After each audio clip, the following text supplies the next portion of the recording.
Les investissements climat progressent au cours des années 2010 et de manière quasi continue et atteignent donc 48 milliards d'euros en 2019. À noter que nous manquons encore de recul pour estimer les investissements climat pour l'année 2020. Donc, il est trop tôt d'évaluer l'impact de la crise sanitaire et économique sur le niveau des investissements climat en 2020. Donc, ces 48 milliards d'euros d'investissement climat en 2019 ont principalement lieu dans trois secteurs. Donc, le secteur des bâtiments, notamment la rénovation énergétique des bâtiments, dans la mobilité durable avec des véhicules à faible émission, mais également des infrastructures de transport, et également dans la production d'énergie décarbonée, donc dans la production d'énergie renouvelable ou dans le nucléaire. Ces investissements sont entrepris par les ménages, les entreprises et les pouvoirs publics. Et il faut noter que les pouvoirs publics ont augmenté leurs investissements au cours de la décennie.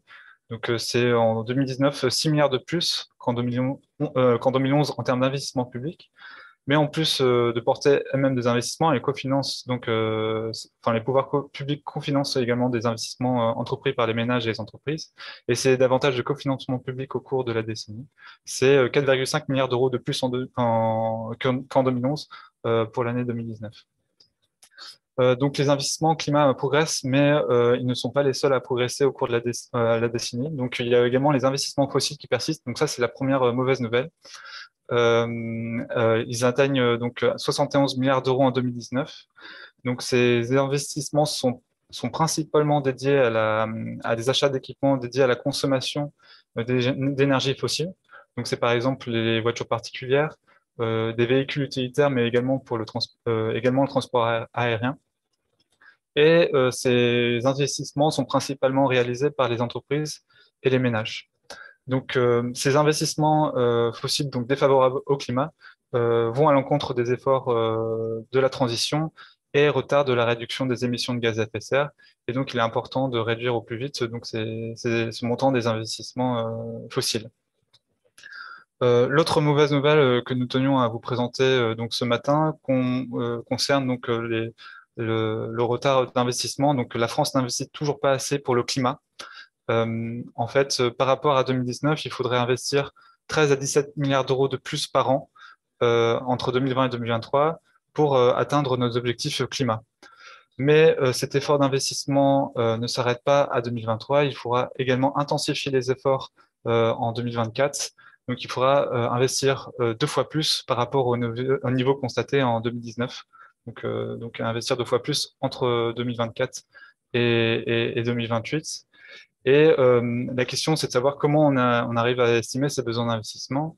Donc, en fait, ces besoins d'investissement, nous, on les calcule à partir de la stratégie donc nationale bas carbone, donc la stratégie qui établit les objectifs de réduction des émissions de gaz à effet de serre, qui donc doit nous mener à un niveau d'émissions inférieur de 40% en 2030 par rapport au niveau à 90 et nous permettre d'atteindre la neutralité carbone en 2050.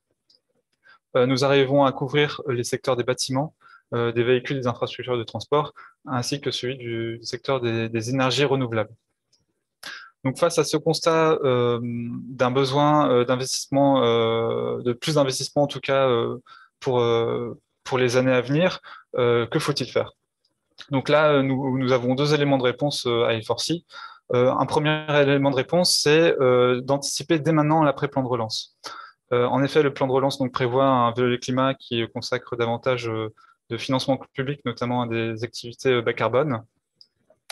Mais l'effort budgétaire ne sera pas là. Donc le tableau présenté ici illustre à peu près illustre ce que nous estimons en termes de financement public supplémentaire nécessaire pour atteindre les objectifs de la stratégie nationale bas carbone. Donc 9 milliards d'euros de plus par an par rapport au niveau constaté en moyenne entre 2016 et 2018. Mais ces investissements devront encore, cet effort de financement public devra encore être amplifié et et atteindre 22 milliards d'euros supplémentaires par an à partir de 2024. Donc le problème, c'est que le plan de relance ne porte que jusqu'en 2022 et donc il faut dès maintenant se pencher sur la question quelle stratégie de finances publiques pour le climat au-delà de cette date, donc pour le prochain quinquennat. Et donc, pour traiter I4C, en tout cas au cours de l'année 2021, pardon, publiera une série de publications en lien avec cette question qui vise donc à alimenter le débat sur le financement de la transition écologique. Donc ça, c'est le premier élément de réponse, c'est déjà prévoir davantage de financement public en direction de la transition écologique, en tout cas pour financer des investissements supplémentaires. Le deuxième élément de réponse, c'est assortir ce plan de financement public avec d'autres instruments de politique publique. Et en cela, le projet de loi climat et résilience fournit une fenêtre d'opportunité pour débattre de justement d'autres instruments de politique publique qu'on peut mobiliser. Donc en effet, l'argent public ne suffit pas. Et ici, on a donné 3 types de politiques publiques qui pourraient être mobilisées, enfin en tout cas, qui peuvent faire l'objet de réflexion dans le cadre du débat public. Premier instrument de politique publique, il s'agit de l'accompagnement technique et financier. Donc là, l'exemple, c'est la rénovation énergétique des logements. Il est difficile pour les ménages, dans le cadre d'une rénovation performante, de savoir quels travaux mener dans leur logement, de trouver les artisans pertinents, en tout cas pour conduire ces travaux de rénovation, et de savoir comment financer ces travaux. Et il existe donc une initiative territoriale d'Oremi, qui justement vise à accompagner ces ménages et qui les aide donc à programmer leurs travaux de rénovation complète et performante, mais aussi de trouver les instruments de financement pour que ce soit supportable, en tout cas soutenable, pour les ménages d'entreprendre de telles rénovations. Un deuxième type de politique publique qui nous paraît pertinent, c'est une fiscalité ciblée sur les équipements émetteurs.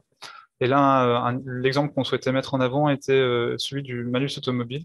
Donc, en fait, cet instrument de politique publique a été introduit en 2009 et au fur et à mesure, il a été durci. Et en fait, on constate en parallèle que l'achat des voitures les plus émettrices a réduit donc, au cours de ces années. Et donc, il pourrait être davantage durci dans les années à venir et notamment comporter un critère de poids du véhicule pour justement qu'il y ait moins de voitures très émettrices, en tout cas sur le marché, sur le marché, en tout cas que pour que les ménages et les entreprises achètent moins de ce type de véhicules. Et le dernier instrument de politique publique qui nous paraît en tout cas judicieux, enfin en tout cas d'y réfléchir, ce sont les réglementations anticipées et assorties de moyens. Un exemple saillant, c'est celui de la réglementation thermique en 2012. Donc avant l'introduction de cette réglementation thermique, il y a eu plusieurs années d'expérimentation et de la formation des professionnels, avec en plus des subventions et des prêts à taux zéro pour financer la construction de ces bâtiments basse consommation. Et donc, il y a cette période de préparation, en tout cas, avec une anticipation, une concertation avec la filière du bâtiment et avec des moyens, a permis en tout cas d'avoir de systématiser, en tout cas, les bâtiments neufs basse consommation et en tout cas avec des coûts finalement assez réduits.